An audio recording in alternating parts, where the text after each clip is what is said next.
of Himachal Pradesh University, Shimla.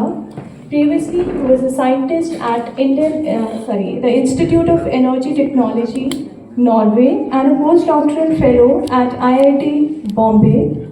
Dr. Kumar's specific research interest aims to improve the reliability of floating solar photovoltaic technologies and maximize the use of solar photovoltaic on water bodies around the globe. He has also published many research articles in high-impact peer-reviewed international journals. He is also a review editor of Frontiers in Energy Research Journal and a reviewer of many reputed journals like Nature Sustainability, IEEE Journal of Photovoltaics, and many more. Dr. Kumar received a doctoral degree from Indian Institute of Technology, Roorkee in 2019 and a master's degree in Energy Technology from National Institute of Technology, Hamirpur in 2015 and a bachelor's degree in Electronics Engineering from the Himachal Pradesh University, Shimla in 2012. He is a gold medalist at NIT Hamirpur. He has been awarded national and international scholarships from the Ministry of Science and Technology, Taiwan, European Union, and the Department of Science and Technology, India, Government of Himachal Pradesh, and has visited several countries like USA, America, China, France, Taiwan, Germany, Czech Republic, Italy, Norway, Sweden, etc. So we extend a very warm welcome to you, sir, and thank you for accepting the invitation to be an eminent speaker in this conference. Thank you, sir.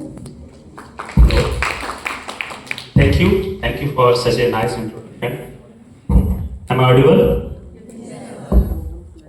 तो mode of language हम हिंदी ही रखेंगे. हमारी audience यहाँ पे master student हैं, तो mode of language Hindi ठीक है ना? मैं आपसे कनेक्ट भी कर पाऊंगा. मालवी सर की प्रेजेंटेशन ने एक बेंचमार्क सेट कर दिया है.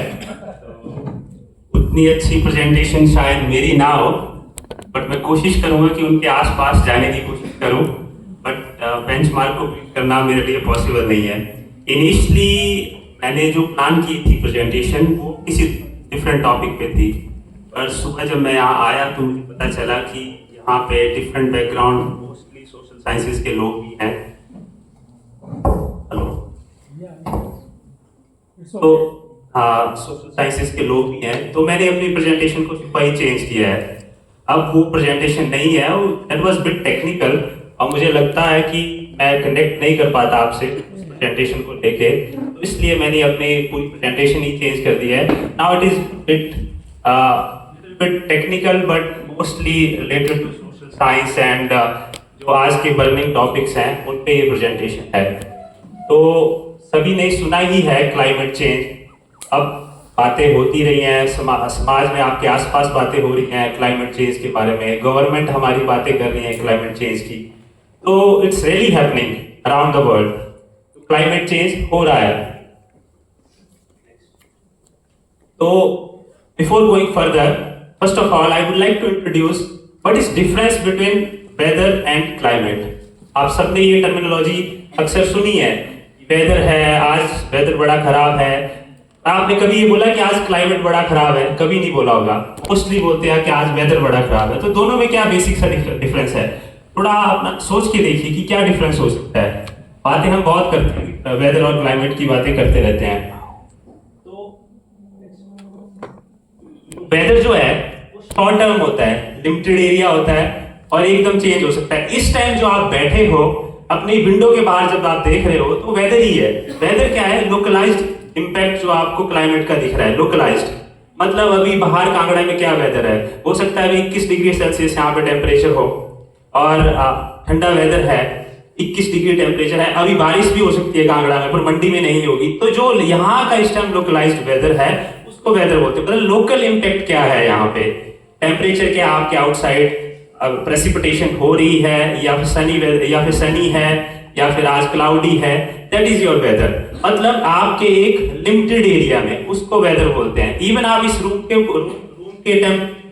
वेदर, रूम की जो एनवायरनमेंट है उसको भी वेदर बोल सकते हैं। अगर मैंने यहाँ पे एसी लगाया है, अगर एसी टर्न ऑन कर दूं तो जो वेदर ये मेंटेन करेगा, जो टेम्परेचर मेंटेन करेगा, वो भी एक वेदर हो सकता है। तो कहने का मतलब है कि वेदर एक लिमिटेड एरिया को डिफाइन करता है। अब नेक्स्ट आता है आपका क्लाइमेट। क्लाइमेट क्या है? अब मैं इसको अगर आपको सिंपल भाषा में समझाऊं तो आप ऐसा मान के चलिए कि जब मैंने वेदर की बात करी तो मैंने कांगड़ा की बात करी, कांगड़ा में itself मैंने सिटी की बात करी अभी, ठीक है। अगर मैं क्लाइमेट पे जाऊं तो क्लाइमेट क्या हो सकता है? पूरे हिमाचल का कैसा क्लाइमेट है? आप कभी विकिपीडिया पे खोल के देख लीजिए तो सब ट्रॉपिकल ह्यूमिड इस तरह से कुछ लिख के आएगा। अगर नहीं है तो आप देख लेना, और कॉपन गाइगर की क्लासिफिकेशन होती है क्लाइमेट की, तो आप सर्च करोगे हिमाचल का क्लाइमेट क्या है। क्लाइमेट क्या है? पूरे लार्ज जियोग्राफिकल एरिया को डिफाइन करता है, नॉट सिंपल एक लिमिटेड एरिया को, बट एक बड़े जियोग्राफिकल एरिया को। फॉर एग्जांपल आप चेन्नई में जाओगे तो आप चेन्नई बोलते हैं ना कि यार चेन्नई बहुत गर्म है, वहां पे तो गर्मी लगती है, पसीने आते हैं, है ना। तो चेन्नई का क्लाइमेट और हिमाचल का क्लाइमेट, मतलब चेन्नई मतलब पूरे सदर्न इंडिया का क्लाइमेट और एक नॉर्दर्न इंडिया का क्लाइमेट वो डिफरेंट है। That is climate. क्लाइमेट मतलब एक लार्ज जियोग्राफिकल एरिया को कवर कर रहा है, तो दैट इज कॉल्ड क्लाइमेट।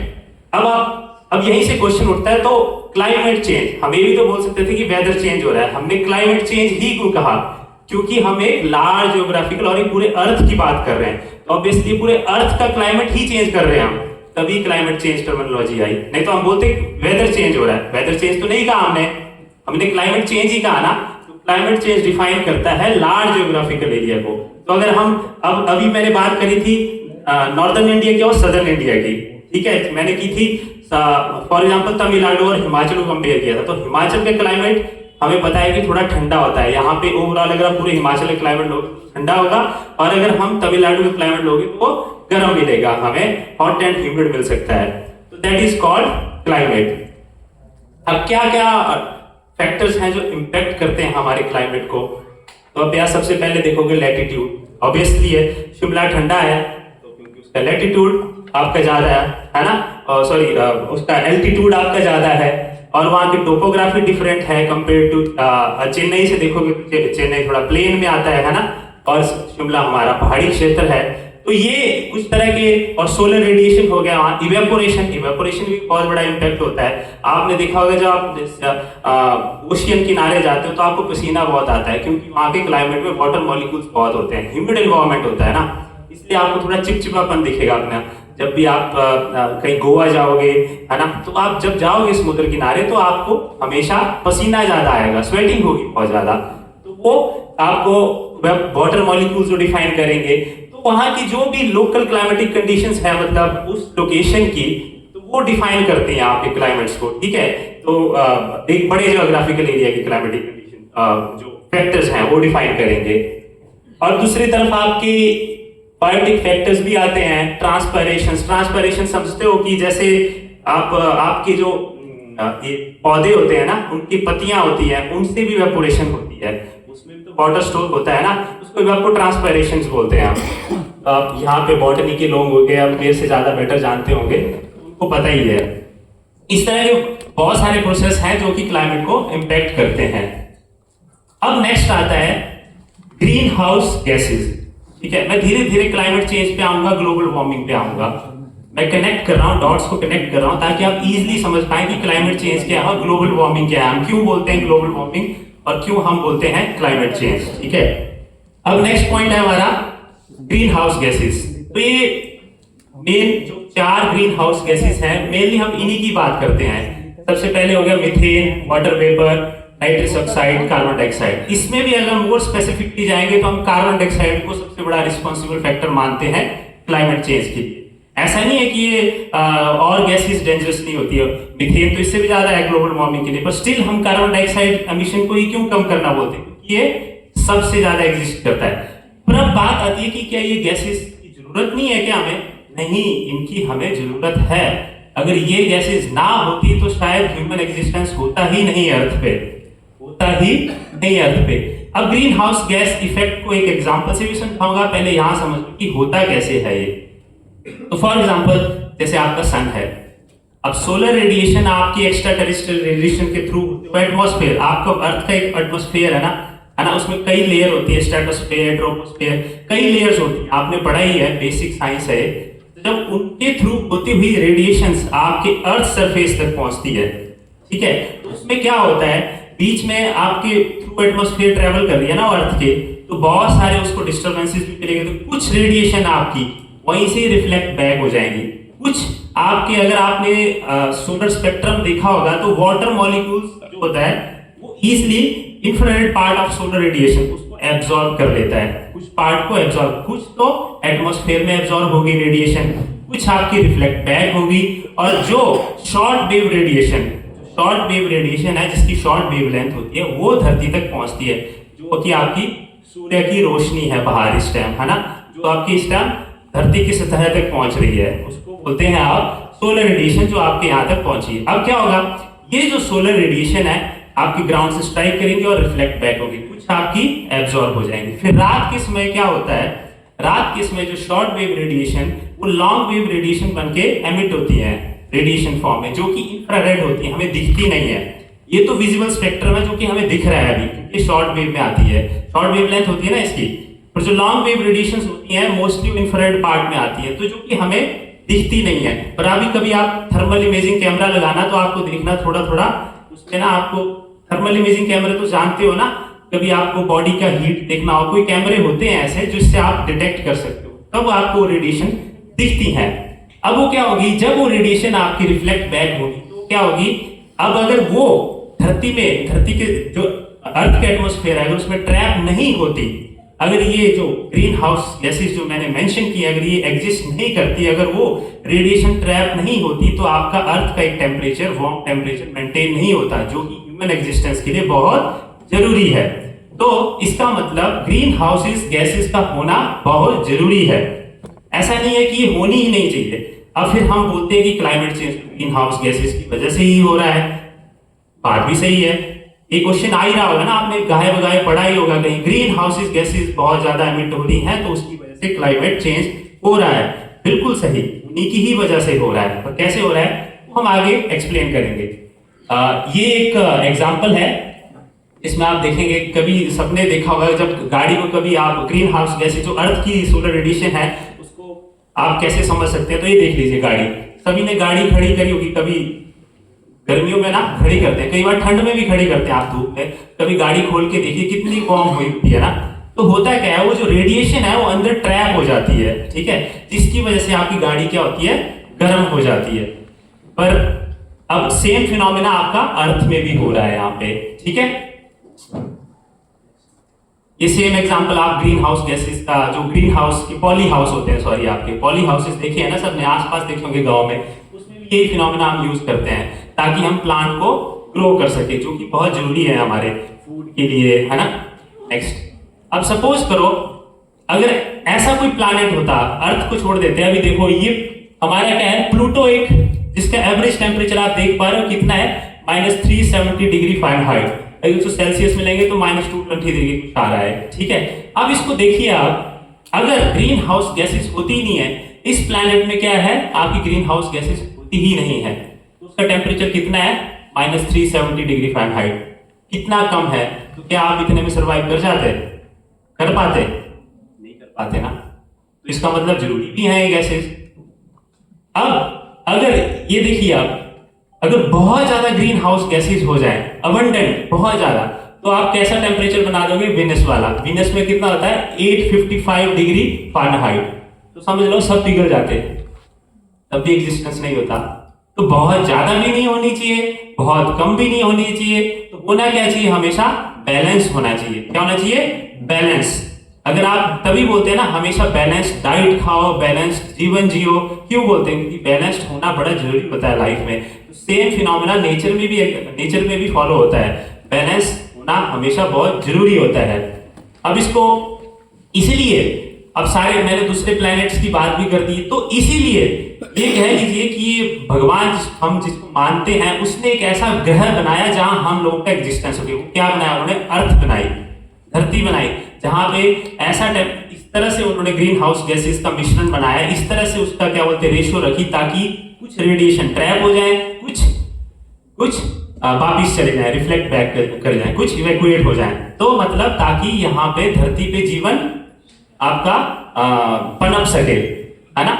इसीलिए अर्थ ही एक ऐसी जगह है जहां पे ह्यूमन एग्जिस्टेंस हमें मिलता है, जितना अभी तक हम जानते हैं। गैलेक्सी तो बहुत बड़ी है, हमें नहीं पता और जगह भी कहीं एग्जिस्टेंस है, बट फिलहाल जितने प्लैनेट्स के बारे में हमारी जानकारी है, जितना हम जानते हैं अपने नॉलेज के, आज तक का साइंस जितना जानता है, उसमें अर्थ में ही हमें अभी एग्जिस्टेंस दिखता है। हम एक्सप्लोर कर रहे हैं, मंगल ग्रह पे भी जा रहे हैं, मार्स पे भी जा रहे हैं, चांद पे भी जा रहे हैं, बट फिर भी जितनी आइडियल कंडीशन हमें धरती पे मिलती है उतनी अभी हमारे नॉलेज में अभी हमें नहीं मिली है, ह्यूमन के नॉलेज के हिसाब से। तो धरती एक ऐसी जगह है जहां पे जीवन एग्जिस्ट कर सकता है, ठीक है। अगर सपोज करो अगर हमारे अर्थ में ग्रीन हाउस गैसेस बहुत कम हो जाए तो आइस एज का युग आ जाएगा। आइस एज तो सुना होगा ना सबने, चारों तरफ बर्फ होगी, तो क्या होगा, कांगड़ा में निकलोगे आप, बाहर आइस स्केटिंग करते हो जाओगे, फिर बोलोगे मजा आ गया, आज तो क्या बोलते हैं आइस स्केटिंग करते हो जा रहे हैं डीएवी कॉलेज घर से, है ना। ऐसी चीज पहननी पड़ेगी आपको, फिर दौड़ते हो जाओगे कॉलेज तक। तो इसका एग्जाम्पल एक और है, देखो चीजें बैलेंस क्यों होनी चाहिए। फॉर एग्जाम्पल एक छोटा सा एग्जाम्पल बताता हूँ, चाय सभी पीते हैं ना, सभी दिन में कितने कप चाय पी सकते हैं, 2 3 या 4 मैक्सिमम, ठीक है। कोई ज्यादा चाय पीने वाला हो तो 5 से 7 पी लेगा, उससे ज्यादा नहीं पी पाएगा। तो चाय तो अच्छी ही लगती है सबको, ठीक है। और ऐसा भी नहीं है कि चाय के हेल्थ बेनिफिट्स नहीं है, चाय के हेल्थ बेनिफिट्स भी हैं, एंटीऑक्सीडेंट होती है, यंग रहता है उससे बंदा। ऐसा लोग बोलते हैं कि चाय पीने से यंग रहते हैं, कि एंटीऑक्सीडेंट होती है ना, तो यंग रहते हैं उससे। पर अगर ज्यादा यंग दिखना हो किसी ने तो दिन में 30 कप पी लेगा तो यंग दिख जाएगा एकदम से, 27 साल से 16 साल का हो जाएगा, नहीं हो पाएगा ना। उससे क्या हो जाएगा, उसकी तबीयत खराब हो जाएगी। अब सेम फिनोमेना यहाँ पे भी है। ग्रीन हाउस गैसेस तो बहुत अच्छी हैं, पर अब हो क्या रहा है हमारे सोसाइटी में, ह्यूमन ग्रीड तो बहुत ज्यादा है। सर ने अपने एआई में भी एक्सप्लेन किया, क्योंकि मैं धीरे धीरे ग्रीन एनर्जी पे भी आऊंगा, रिन्यूएबल एनर्जी पे, कि उसमें जॉब्स हैं, क्यों जॉब्स हैं, यही रीजन है कि उसमें जॉब्स ज्यादा हो रही है, क्योंकि ह्यूमन एग्जिस्टेंस को खतरा आ रहा है। अभी लोगों को कंसर्न था ना कि ह्यूमन एग्जिस्टेंस, जो बोल रहे थे एआई से खतरा हमारे जीवन को, अरे भैया एआई से खतरा नहीं, खतरा तो क्लाइमेट चेंज से है, सच में ही खतरा इससे है। जिसको आप खतरा मान रहे हो वो तो आपके लिए हेल्पफुल होगा लाइफ में, जो सच में खतरा है उसको आप इग्नोर कर रहे हैं। क्लाइमेट चेंज रियलिटी में ये एक बहुत बड़ा खतरा है। अब हुआ क्या कि अर्थ को एक बैलेंस्ड फॉर्म में ग्रीन हाउस गैसेस चाहिए, पर वही है जैसे आपने 50 कप चाय के पी लिए, अर्थ को भी आप जबरदस्ती ग्रीन हाउस गैसेस पिला रहे हो, और भी। अर्थ बोले भाई मेरा पेट भर चुका है, नहीं बोले नहीं और भी, हमने तो तुम्हें ग्रीन हाउस गैसेस से भर देना है। हुआ क्या, अब जब अबंडेंस मात्रा में, आपकी अबंडेंस पे क्या होते, ग्रीन हाउस गैसेस अर्थ की एटमॉस्फेयर में आ चुकी है, तो क्या हो रहा है, जो रेडिएशन आपकी पहले, मान लो कि पहले कोई रेडिएशन आपकी 20% ट्रैप हो रही थी, तो आप कितना परसेंट ट्रैप कर रहे हो, आप 50% ट्रैप कर रहे हो। तो हो गया ना, पूरा क्लाइमेट ही चेंज कर डाला आपने, पूरे अर्थ का क्लाइमेट ही चेंज कर दिया, तबीयत खराब कर दी आपने, अल्टीमेटली आपने अर्थ की तबीयत खराब कर दी। अब तबीयत खराब होगी तो फिर तो बीमार तो होना ही, आप बीमार पड़ गए हो तो आप नाजुक हालत में तो रहोगे, तो अर्थ को आपने इस टाइम वेंटिलेटर पे डाल चुके हो ऑलरेडी। और ये किसकी वजह से हुआ, इंडस्ट्रियलाइजेशन, अबंडेंस फॉर्म में इंडस्ट्रियलाइजेशन हो रहा है, ह्यूमन ग्रीड, जो हमारी ग्रीड होती है कि नहीं आगे बढ़ना है, तो क्या हुआ, इसके लिए मैं भारत को जिम्मेदार नहीं मानूंगा, इसके लिए हमारी जो डेवलप्ड कंट्रीज हैं आज तो सबसे अच्छा काम कर रही हैं। कि देखो डेवलप्ड कंट्री की एक अच्छी बात भी है कि वो अपनी गलतियों से सीखते हैं, उन्होंने गलतियां की जिसका खामियाजा हम सब भुगत रहे हैं, पर अब सस्टेनेबल फॉर्म में क्या बोलते हैं, इंडस्ट्रियलाइजेशन पर अब लोगों को समझ आ चुका है कि इंडस्ट्रियलाइजेशन भी होना चाहिए, टेक्नोलॉजी की ग्रोथ भी होनी चाहिए, बट इन सस्टेनेबल मैनर।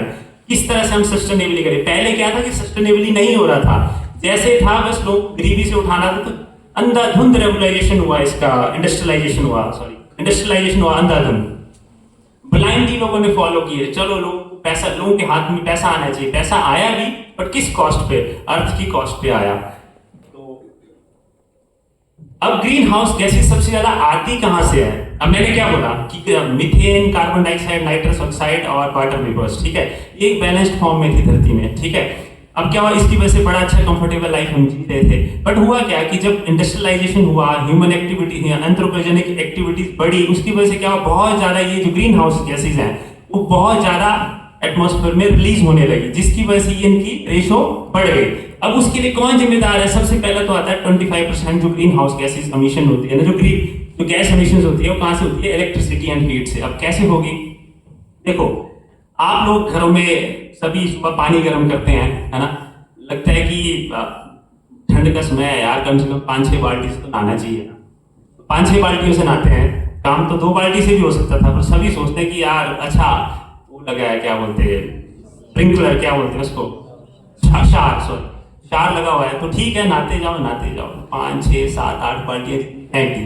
अब उसके लिए क्या किया आपने, पानी तो गर्म किया, तो अभी क्या है, ट्रेडिशनल वे में जो एनर्जी प्रोड्यूस होती है वो किससे प्रोड्यूस होती है, कोयले से, कोयले या तो गैस या तो ऑयल से।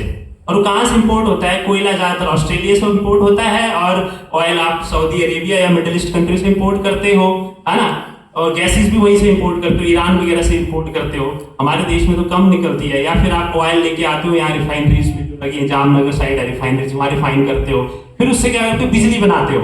अब क्या है, कोयला फूकोगे तो ग्रीन हाउस गैसेस, अब कोयला फूकोगे तो धुआं तो निकलेगा ना, जैसे चूल्हे में हम जलाते हैं लकड़ियां, उनसे भी ग्रीन हाउस गैसेस एमिट होती हैं, बट हम उनको उस वे में यूज नहीं करते हैं लार्ज स्केल में, जितना बिजली बनाने के लिए यूज। अब मैं ये नहीं बोलूंगा कि आप चूल्हे जलाना बंद कर दो, मैं ये बिल्कुल नहीं कह रहा हूं। हम जो लोग जीते थे सस्टेनेबल लाइफ वो ठीक जीते थे, बट अब क्या है कि इलेक्ट्रिसिटी जो हम एक्स्ट्रा कंज्यूम कर रहे हैं, जो काम आपका 2 बाल्टियों से हो सकता था नहाने का, उसके लिए आपने कितनी यूज करी, 6 बाल्टियां यूज कर डाली। तो आपने क्या किया, आपकी 6 बाल्टियों को गर्म करने के लिए एक्स्ट्रा कोयला तो जलाना पड़ा ना।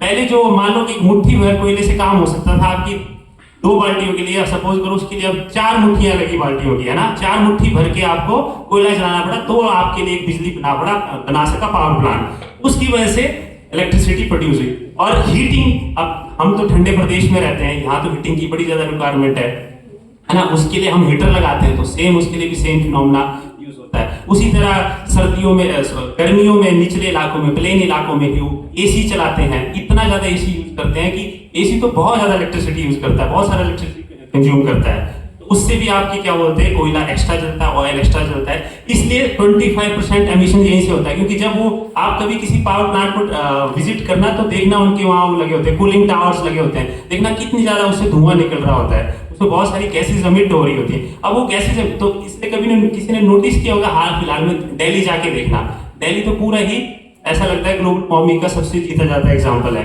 कभी देखना सर्दियों में भी जाओगे तो दिल्ली में जैसे ही आप बॉर्डर से एंटर करोगे ना, आपको एकदम से गर्मी जैसी, सफोकेशन जैसी फील लग जाएगा उन्हें, क्योंकि ऑलरेडी वहां इतना ज्यादा उन्होंने बुरा हाल कर रखा है, उसकी एयर वहां लेने कंज्यूम करने लायक ही नहीं रही है, ठीक है। तो 25% यहाँ से, फिर उसके बाद आता है एग्रीकल्चर एंड फार्म्स। ये तो हमारी नीड भी है, मैं नहीं कहूंगा कि इसको हम रोक दें, ये हमारी नीड भी है, पर स्टिल ये भी एमिट करते हैं, बट हम इसको कैसे सस्टेनेबल बना सकते हैं मैं फ्यूचर में बताऊंगा। बट अभी तो जो होता है, अभी हम ट्रैक्टर्स चलाते हैं या फिर हम इरिगेशन के लिए पंप चलाते हैं, उनको नॉर्मल ट्रेडिशनल इलेक्ट्रिसिटी यूज करते हैं। फिर उसके बाद आता है इंडस्ट्री, जो 17% हमारा ग्रीन हाउस गैसेस एमिट करता है। फिर ट्रांसपोर्टेशन आपके घर में दूध पहुंच रहा है, दही पहुंच रहा है, उसमें ट्रांसपोर्ट यूज हो रहा है ना, जितना आप एक्स्ट्रा कंज्यूम करोगे उतनी ही ज्यादा रिसोर्सेज यूज होंगे। आप अगर एक दही के पैकेट से आप सस्टेनेबल मैनर में जी सकते थे, अगर आपको ज्यादा लग रहा है, हर चीज आप एक्स्ट्रा कंज्यूम कर रहे हो, तो मतलब आप बहुत ज्यादा रिसोर्सेज यूज कर रहे हो अर्थ के, क्योंकि उस चीज के लिए बहुत ज्यादा ट्रांसपोर्टेशन यूज हो रहा है, समझ रहे हो। आपकी हर एक चीज लिंक्ड है ग्रीन हाउस गैसेस से, मतलब आप बिजली एक्स्ट्रा यूज कर रहे हो, आपके पेट के लिए कुछ लिमिटेड चीज, बैलेंस डाइट खानी थी, उसकी बजाय आप खूब ठूस रहे हो। ऑब्वियसली एक तो पहले बीमारी और ये डायबिटीज की, उसके अलावा भी आप बोल रहे हो कि नहीं यार स्वाद तो बहुत अच्छा लग रहा है, और लाओ मैं तो 3 प्लेट खाऊंगा एक की जगह, हालांकि आपका पेट भर चुका है 1 प्लेट से भी, फिर भी आपने 2 प्लेट्स एक्स्ट्रा खाई, तो मतलब उसके लिए फूड के लिए ट्रांसपोर्टेशन हुआ, या फिर कोई भी चीज आपकी जो भी आप एक्स्ट्रा कंज्यूम कर रहे हो वो ट्रांसपोर्ट आप तक पहुंच रही है, तो समझ लो कि आप एक्स्ट्रा कपड़े मंगवा रहे हो।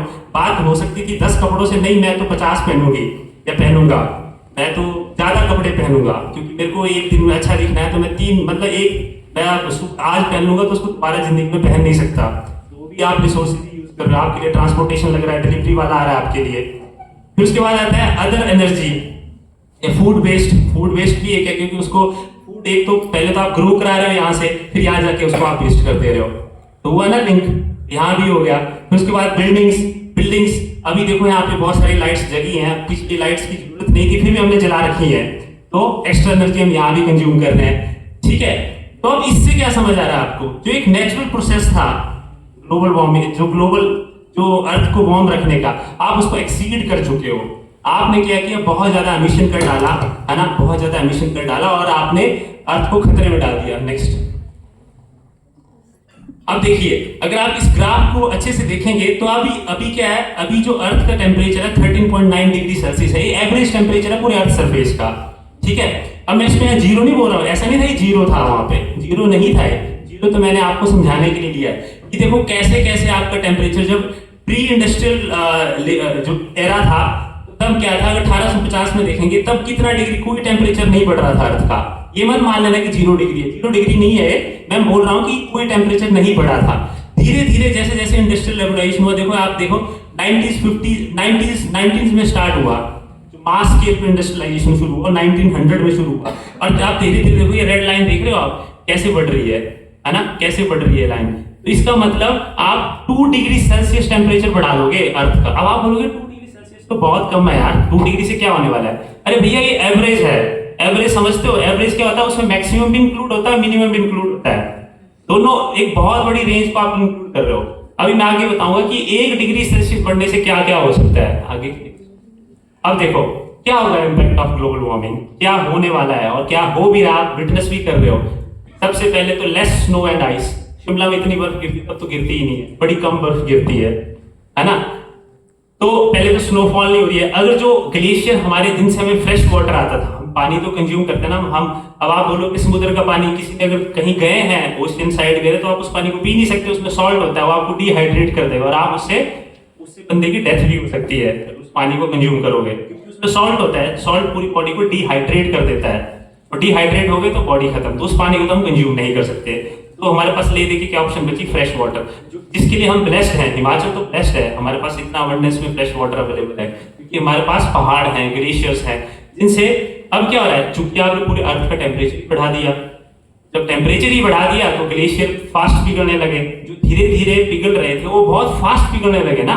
आपने पूरे अर्थ का टेम्परेचर बढ़ाया, ना कि शिमला कांगड़ा का। तो ये इतने जब पिघलने लगे तो क्या हुआ, पानी ज्यादा फ्लो लगा होने, तो क्या हुआ आपको, फ्लडिंग का इशू क्रिएट लगा होने, तो हुआ ना, कांगड़ा में फ्लड आया ना, मंडी में फ्लड आए, फ्रिक्वेंट फ्लडिंग हो रही है ना। अभी देखो आप बिहार में जाओ, यूपी में जाओ, कितनी फ्रिक्वेंट फ्लडिंग हो रही है, क्योंकि आपका पानी जो पहले धीरे धीरे मात्रा में क्या पिघल के आता था ना, वो बहुत फास्ट पिघलने लगा, तो जिसकी वजह से क्या हुआ, फ्लडिंग की प्रॉब्लम्स क्रिएट हो गई। अब रेन पैटर्न, जो सीजनल रेन होती थी हमारी कि मानसून अभी आनी है, वो भी चेंज हो रहा है, क्योंकि आपको बादल भी उस हिसाब से बनते हैं ना, क्योंकि इवेपोरेशन होती है तभी तो क्लाउड फॉर्मेशन होती है। अब क्लाउड फॉर्मेशन का पैटर्न ही बदल दिया आपने, भैया टेम्परेचर इतना बढ़ा दिया तो पानी बहुत ज्यादा इवेपोरेट हो रहा है, तो कोई सिस्टम ही नहीं रहा ना, तबीयत खराब होगी तो फिर वॉमिट भी हो सकती है, आपको डायरिया भी लग सकता है, कुछ भी हो सकता है। तो अर्थ के साथ वही हो रहा है, कुछ भी हो रहा है अर्थ के साथ, उसको समझ ही नहीं आ रहा है कि हुआ क्या, क्योंकि आपने उसको उसका बैलेंस ही बिगाड़ दिया है। अब देखो आप, तो इसकी वजह से क्या हुआ, अब जो मैं तो एक कंट्री देख रहा था, एक बहुत छोटी सी कंट्री है ऑस्ट्रेलिया के किनारे, वो उस कंट्री का तो एग्जिस्टेंस ही खतरे में आ गया है, क्योंकि वो ओशियन किनारे रहते हैं। अब सारी जो नदियां होती है तो ओशियन में जाके मिलती है ना एंड में, तो सी लेवल क्या आपका राइज कर रहा है, सी लेवल राइज कर रहा है, तो आपका एग्जिस्टेंस, उस कंट्री का एग्जिस्टेंस ही खतरे में आ गया है। उस कंट्री के जो प्रेसिडेंट है उसने पानी में रह के भाषण दिया, हाफ वाटर में वो भी था, सबमर्ज्ड है, and then he gave a speech, save us, nobody is thinking about us. Then they decided to contact Australian government, and now Australian government is taking over that country. Now they are going to Australia. Now they don't have any existence ना, they don't have any country. Now they would be the part of Australia. तो सोचो एक जिसका घर ही छिन गया, उसका कोई घर ही नहीं रहा। देखो सबको होता है कि अब नेशनलिज्म सब में थोड़ा बहुत होता है कि मेरा देश महान, उसको क्या बोलेगा, मेरा देश तो पानी में है, उसका देश तो है ही नहीं अब कहीं, अब वो ऑस्ट्रेलिया के बन गए।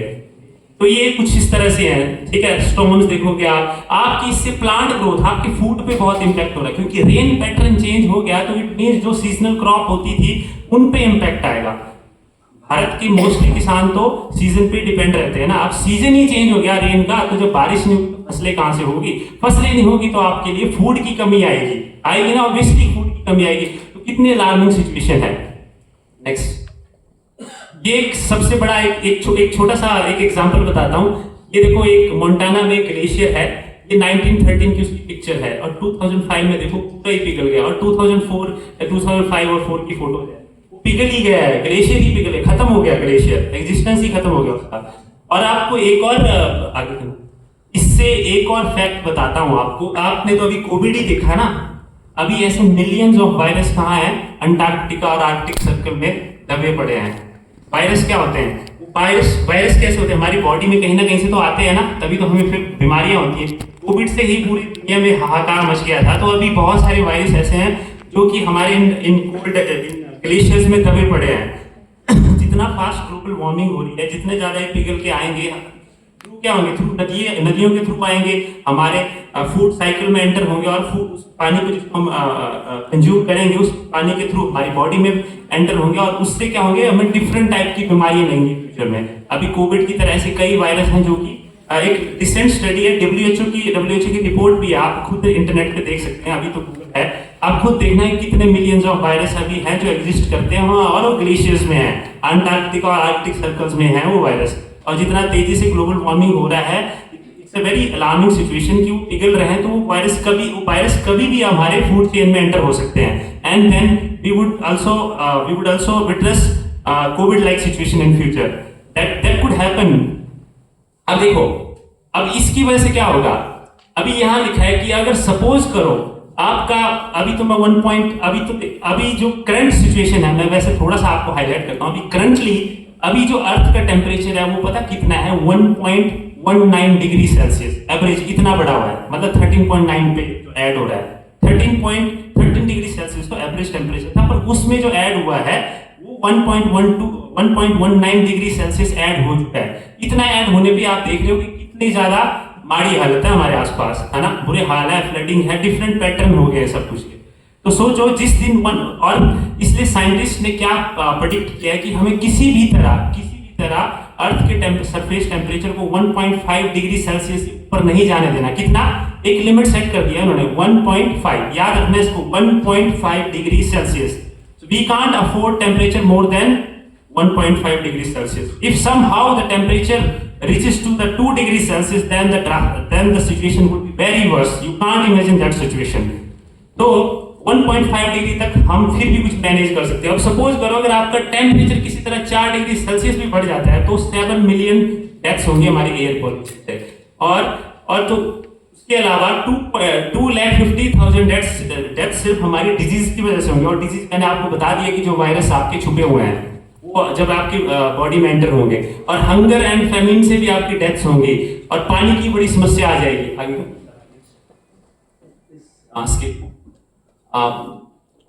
ठीक है, यहाँ पे थोड़ा सा हम अभी जो आप करंट जो हमारा ट्रेंड बता रहा है कि carbon dioxide in earth atmosphere has risen by about 30% since the beginning of industrial revolution.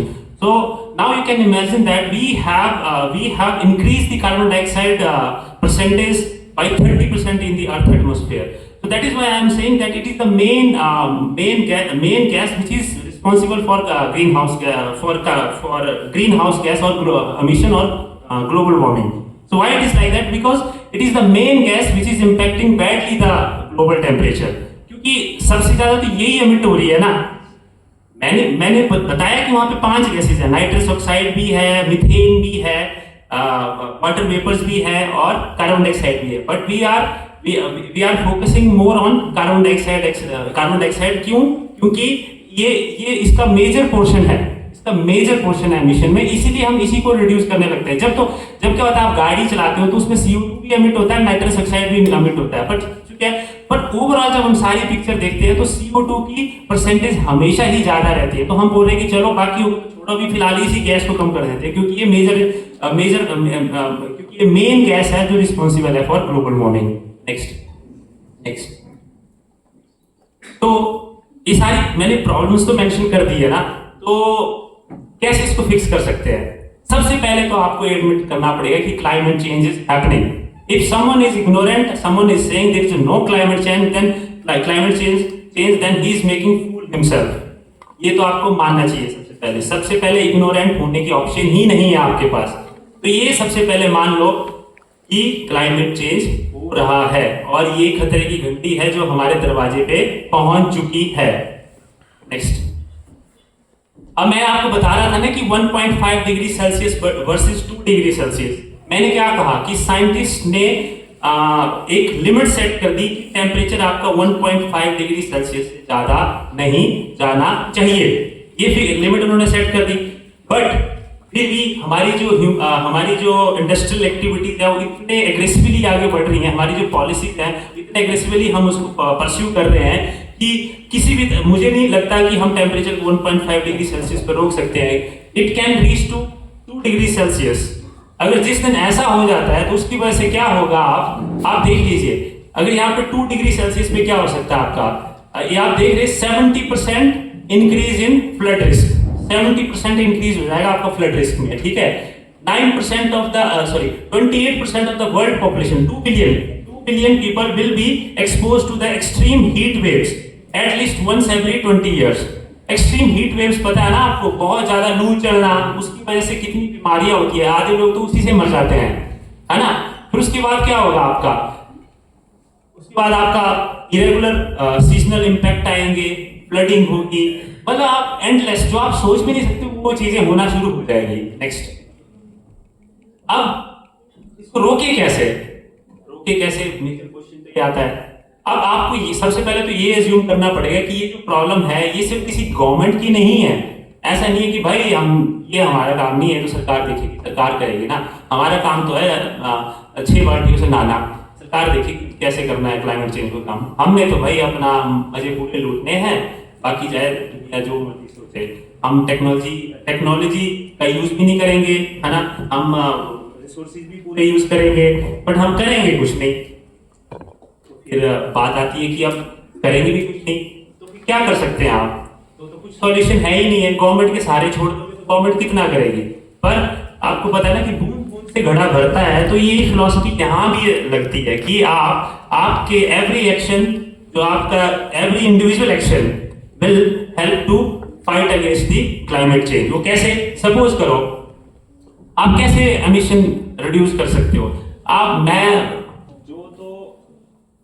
जो लोग तो जैसे पुराने लोग हैं, जो लोग रिटायर हो चुके हैं, घरों में बैठे, आप उनको समझाने जाओगे तो शायद वो नहीं समझेंगे, क्योंकि उन्होंने वो जीवन, अब उनको बड़ी मुश्किल से इस तरह की फैसिलिटीज मिली है, उन्होंने बहुत टफ लाइफ जी है पहले। पर आपके आज के यूथ है तो बहुत इजी लाइफ जी रहे हैं ना, उनको बहुत इजी चीजें मिल रही है, बहुत फैसिलिटीज है, तो उनको और मैं देख पाता हूँ कि मेरे पिताजी है, मेरी माता जी, वो तो आज भी इतना ज्यादा इलेक्ट्रिसिटी है, इतने रिसोर्सेज नहीं करते हैं, बहुत ज्यादा मिनिमम से मिनिमम यूज करते हैं उनकी कंजप्शन है ही नहीं, क्योंकि उनका माइंडसेट ही वैसा बन गया है, नहीं करते। आप भी अपने घरों में देखोगे ना तो आपके पेरेंट्स भी जो मेरी जो 90s के जनरेशन के लोग होंगे ना, मेरे पेरेंट्स हैं, तो मेरे पेरेंट्स इतना ज्यादा रिसोर्सेज यूज नहीं करते हैं, बट आज के जो यूथ है वो बहुत ज्यादा रिसोर्सेज को यूज करता है ना। अब उनको क्या समझाएं, क्योंकि वो तो पहले से ही बड़ा कम यूज कर रहे हैं। पर जो आज की जनरेशन है वो क्या करती है, देखो मैंने यंग लोगों पे देखा है ज्यादातर, जो 20s में है अभी, वो क्या करते हैं, अगर जिनके घर के थोड़े इन्फ्लुएंशियल से लोग हैं या थोड़े जो भी फाइनेंशियली काफी थोड़े से साउंड है, सबके पास अपनी गाड़ी होती है, तो सब अपनी अपनी गाड़ी सेपरेट लेके चलते हैं। अगर 2 लोगों ने ट्रैवल करना है तो दोनों सेपरेट गाड़ी लेके चलेंगे, एक गाड़ी में तो जाएंगे। आजकल ऐसा भी हो गया है ट्रेंड, है ना, जिनके पास थोड़े से फाइनेंसेस अच्छे हैं, जिनकी इकोनॉमिक कंडीशन बहुत अच्छी है, तो वो बहुत ज्यादा इलेक्ट्रिसिटी को यूज कर, जो जितना रिच है वो उतना ज्यादा नुकसान कर रहा है क्लाइमेट को। तो उसकी जगह हम क्या कर सकते हैं, आप जैसे यंग लोग हैं साइकिल का यूज कर सकते हैं। मैं आपको बताता हूँ, जब मैं पढ़ता था तो हम साइकिल से आते जाते थे, मेरे पास कोई बाइक नहीं थी, मतलब हमारा कैंपस था, सर भी IIT दिल्ली में पढ़े होंगे तो सर ने देखा ही है, पढ़े हैं सर ने देखा ही होगा, वहाँ पे जो स्टूडेंट होता है वो साइकिल का यूज करते हैं, बहुत एनवायरमेंट फ्रेंडली होते हैं। और दूसरा एसी तो चलो हम हिमाचल में यूज नहीं करते हैं, बट कांगड़ा में तो यूज फिर भी करते होंगे क्योंकि यहाँ गर्मियाँ बहुत होती है, तो हम अवॉइड करते हैं कि एसी को रेगुलर इंटरवल पे चलाएं, ना कि पूरा। से क्या होता है, कई बार हम कमरे से बाहर भी होते हैं तो एसी ऑन करके छोड़ जाते हैं, ठीक है यार जब हम आएंगे शाम को तो कमरा ठंडा मिलेगा। इस तरह से भी लोग इलेक्ट्रिसिटी को यूज करते हैं, है ना। और फूड, बहुत ज्यादा आपकी फूड है, ठीक है, लो कार्बन डाइट आपने यूज करनी है, मतलब उस तरह का फूड यूज करना है जिसमें कार्बन एमिशन कम हो। आप अपने घरों में गाय पालते, बहुत अच्छा काम करते हैं। आजकल ये ट्रेंड भी खत्म हो रहा है कि गाय नहीं पालेंगे अपने, है ना, तो डायरी का यूज करेंगे, तो क्या होगा, फिर वो लोग बीफ भी कंज्यूम करते हैं, तो गाय जो होती है ना वो बहुत ज्यादा मिथेन गैस, जब वो जुगाली करती है ना तो मिथेन गैस एमिट करती है बहुत ज्यादा, या जुगाली करते हो या जब फार्ट करती है वो तब भी बहुत मिथेन गैस रिलीज करती है वो। तो एक बहुत बड़ा, खासकर यूरोपियन कंट्री में बहुत ज्यादा है, क्योंकि वहाँ पे बहुत ज्यादा बीफ कंज्यूम होता है। हमारे भारत में तो नहीं होता है, पर या फिर आप इस तरह से चिकन कंज्यूम करते हो बहुत ज्यादा, है ना, चिकन भी तो कंज्यूम करते होंगे, तो उनको पोल्ट्री फार्म को चलाने के लिए कितना पानी लगता है, कितना ये लगता है ना। मैं ये नहीं बोल रहा हूँ कि आप चिकन नॉन वेज छोड़ के वेजिटेरियन बन जाओ, पर आप अवॉइड कम से कम उसको यूज करना शुरू करो। मतलब खाओ आप जैसा आप खाना, सबकी डाइटरी हैबिट्स अलग होती है, मैं किसी को फोर्स नहीं कर रहा हूँ, बट आई एम सेइंग कि you can try to switch yourself to the low carbon diets, है ना। आप ये देख लीजिए कि आपको क्या सूट करता है, जो क्लाइमेट के लिए भी अच्छा हो और आपकी हेल्थ के लिए भी अच्छा हो। अब सेकंड आ जाता है आपके यहाँ पे डिमांड सस्टेनेबल मेजर्स, है ना। आप अपने पंचायत में बोल सकते हैं कि भाई सोलर लाइट्स लगाओ, है ना, जो आपकी पंचायतों में लाइट होती है। हालांकि सरकार की पॉलिसी भी है इसमें, आप कैसे कोशिश आप खुद से क्या इनिशिएटिव ले सकते हो, या आप जो आपके पुराने कपड़े हैं, rather than disposing them you can donate to them so that they can be recycled, है ना, रिसाइकिल कर सकते हो। या आपको अननेसेसरी आपको कपड़ों की नई जरूरत है तो मत खरीदिए बहुत ज्यादा कपड़े। मेरे पास कुछ ज्यादा कपड़े नहीं है, मैं ऐसा नहीं बोल कि मैं खुद पे भी ये करता हूँ कि बहुत कपड़े मेरे पास भी नहीं है। कई तो कपड़े मेरे अभी 4-5 सालों से चले हुए हैं, हालांकि मैं मेंटेन रखता हूँ उनको, तो चले हैं, तो बहुत ज्यादा जरूरत भी नहीं होती है। ठीक है, अच्छा दिखना सबको अच्छा लगता है और दिखना भी चाहिए, अच्छा दिखना बहुत जरूरी होता है लाइफ में, अच्छे से रहना, अच्छा दिखना बहुत जरूरी है, बट सस्टेनेबल मैनर में you can spend some money to buy a good clothes and you can use that clothes for some years, है ना, rather than changing those clothes within a year, or you can use them for 2-3 years ना, if you can maintain those clothes।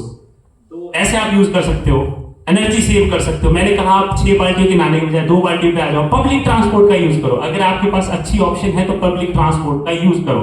हाँ, अभी जैसे मुझे सुबह आना था तो सुबह मेरे गांव से कोई फैसिलिटी थी, मैं गाड़ी में आया, बट आई वाज लुकिंग कि क्योंकि मेरे साथ कार पूलिंग कर लेता तो ज्यादा बेटर होता, बट मैं अकेला ही आया, फिर ऑप्शन नहीं थी, मुझे आना था तो मैं आया। बट मैं कोशिश करता हूँ कि कार पूलिंग कर लूँ।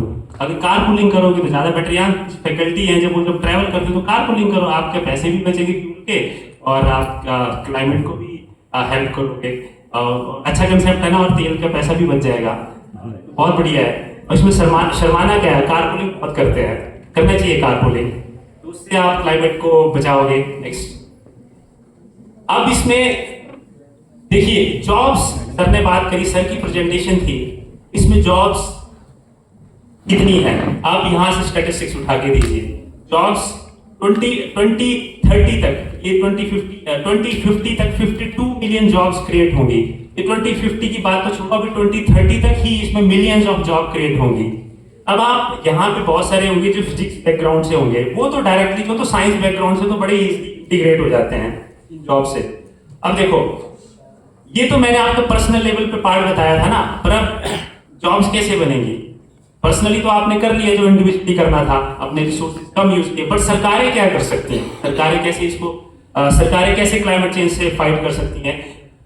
Install more solar power plant, install more wind power plant, install more renewable energy power plants like biogas power plant, है ना, solar power plant, wind energy, geothermal energy. There are many renewable energy sources which you can employ or which you can deploy, है ना। तो सरकारें ये role कर सकती है, बट अब सरकारों को सोलर पावर प्लांट लगाने हैं तो उनको भाई स्किल्ड वर्क फोर्स भी तो चाहिए ना। इसमें आपके सारे आ जाएंगे, हिस्ट्री, जियोग्राफी, पॉलिटिकल साइंस, सबका काम है इसमें। जियोथर्मल एनर्जी है तो जियोग्राफी का रोल है वहां पे, है ना। तो जियोथर्मल, जियोग्राफी के बारे में भी स्टडी करनी पड़ सकती है, पॉलिटिकल साइंस। और मैं बता रहा हूँ कि एनर्जी पॉलिसी, अभी मैं आप लोगों के लिए कुछ स्टैटिस्टिक्स बता रहा हूँ कि एनर्जी पॉलिसी में इस टाइम इतनी जॉब्स हैं और लीडरशिप रोल पे तो इतनी जॉब्स है कि पूछो मत। कई बार तो टेक्नोक्रेट से आगे बढ़ रहे हो। क्यों? क्योंकि क्या है कि आपने सोलर के लिए, सोलर एनर्जी को तो आप बढ़ावा दे रहे हो, ठीक है, खूब सोलर लाओ, पर पॉलिसी स्टडी करने वाला कोई है ही नहीं कि लोगों की अवेयरनेस। देखो, सरकार ने रूफटॉप सोलर योजना चलाई थी, हिमाचल सरकार ने, पर कितने लोगों ने अपने घरों की छतों पे लगाया है? कोई इसके बारे में पॉलिसी नहीं बना पाया ढंग से, या लोगों के पैटर्न ने या लोगों के बिहेवियर को स्टडी ही नहीं किया और लोगों तक वो बात ही नहीं पहुंची ढंग से। तो किसी बड़े कम लोगों के घरों की छतों पे सोलर पावर प्लांट है ना। बीच में सोलर वाटर हीटर लगाया था, कुछ ने लगाया, फिर कुछ ने उसको मेंटेन ही नहीं किया, तो कहीं कि वो टूट गए, ग्लास ही टूट गए, है ना, तो लोगों ने उनको वहीं छोड़ दिया। ऐसे बहुत सारी पॉलिसी सरकार ने चलाई पर चल नहीं पाई क्योंकि ढंग से उनकी पॉलिसी स्टडी ही नहीं हो पाई कभी।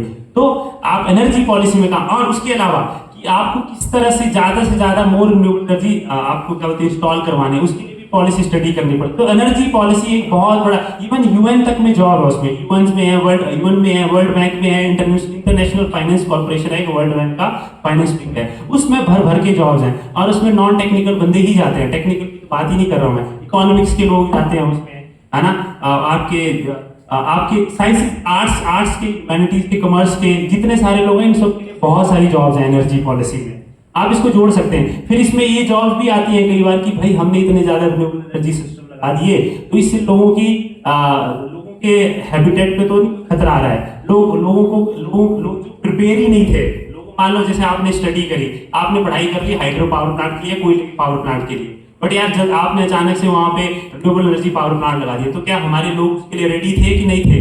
तो उसको बोलते हैं जस्ट ट्रांजिशन, नाम है ये टर्मिनोलॉजी का, सर्च करना जस्ट ट्रांजिशन।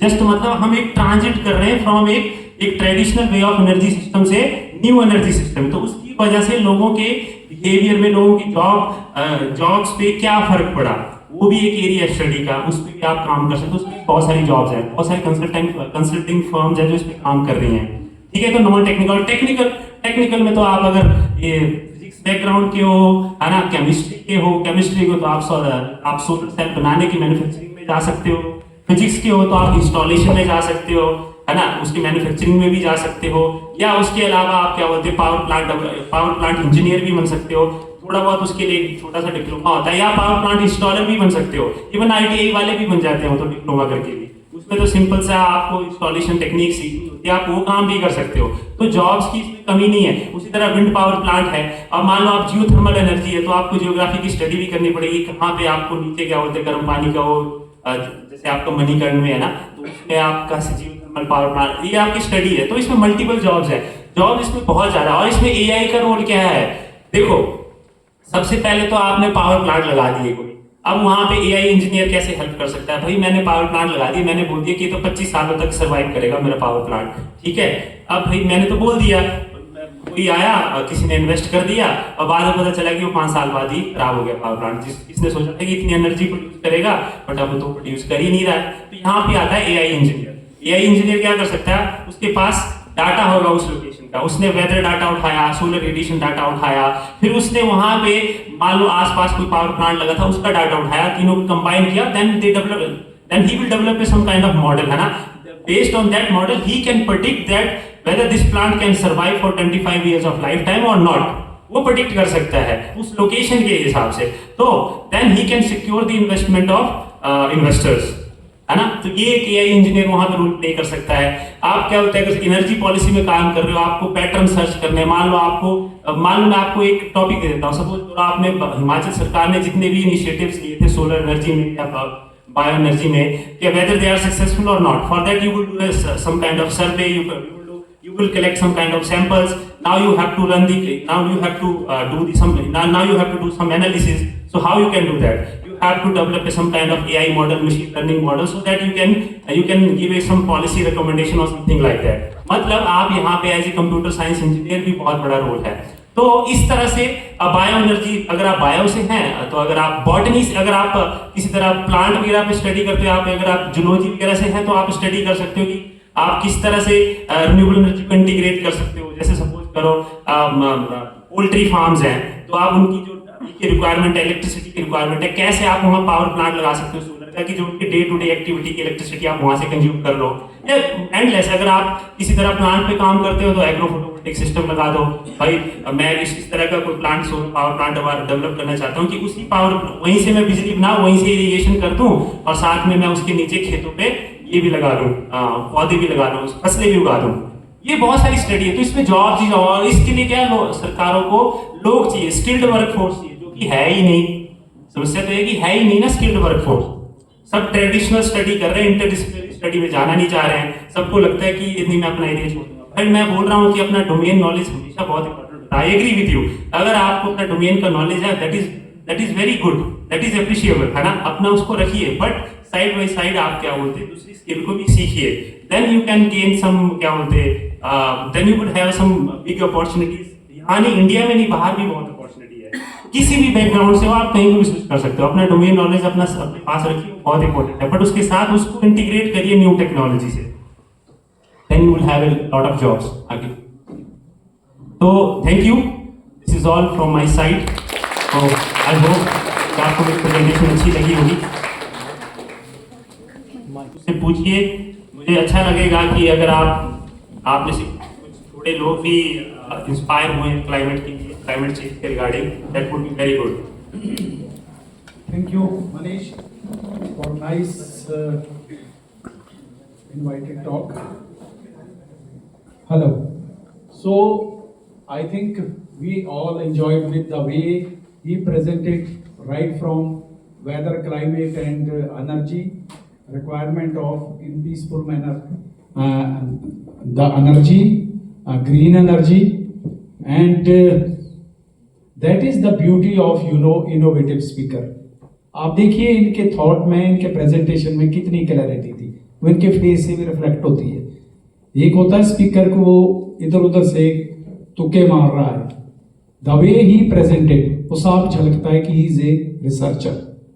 यही एक क्वालिटी होनी चाहिए, और हम सब लोगों के लिए एक लर्निंग सेशन था कि the way he presented in a nice manner, कि किस तरीके से beautifully I personally clear all my misconception weather, climate and energy and greenhouse effect, और क्या क्या इसके लिए responsible factors है which is causing great alarm to the environment, और कैसे हमें अपने आप को देखना चाहिए।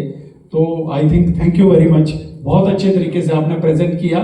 Now his talk is open for discussion. Any queries?